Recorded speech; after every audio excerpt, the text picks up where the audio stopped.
അപ്പോൾ ഇന്ന് നമ്മൾ ചെയ്യാൻ പോകുന്ന ഒരു ലഞ്ച് റെസിപ്പിയാണ്. അപ്പം ഒരു തവ അടുപ്പിലോട്ട് വെച്ച് നല്ലോണം ചൂടായി കഴിയുമ്പോഴത്തേക്ക് ഞാൻ അതിനകത്തോട്ട് 1 സ്പൂൺ നെയ്യ് ആഡ് ചെയ്യുന്നുണ്ട്.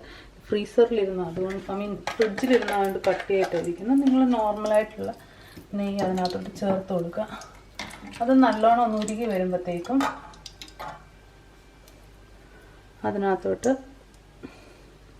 2 സ്പൂൺ ഗ്രേറ്റ് ചെയ്ത് വെച്ചിരിക്കുന്ന ബീറ്റ്റൂട്ട് ചേർത്ത് നല്ലോണം ഒന്ന് വഴറ്റി കൊടുക്കുക.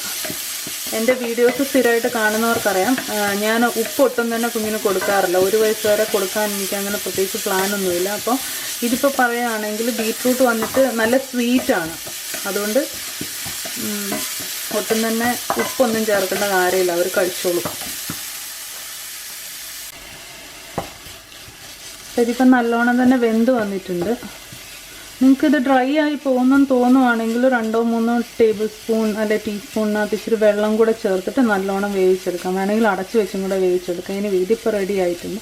അപ്പോൾ ഇതിനകത്തോട്ട് നമുക്ക് കുറച്ച് ചോറും കൂടെ ആഡ് ചെയ്യാം.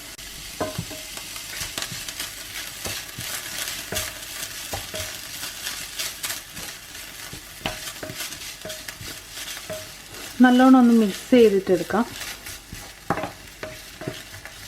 ഈ സമയത്ത് നിങ്ങൾക്ക് വേണമെങ്കിൽ ഞാനിവിടെ ഇതിനകത്തോട്ട് ഇപ്പോൾ 1 നുള്ള് ജീരകത്തിൻ്റെ പൗഡർ ചേർത്തായിരുന്നു, 1 നുള്ള് മഞ്ഞൾപ്പൊടിയും ചേർത്തായിരുന്നു. അപ്പോൾ നിങ്ങൾക്ക് വേണമെങ്കിൽ താല്പര്യം ഉണ്ടെങ്കിൽ അത് ചേർക്കുക. ഇതോ കംപ്ലീറ്റ്ലി ഓപ്ഷണലാണ്.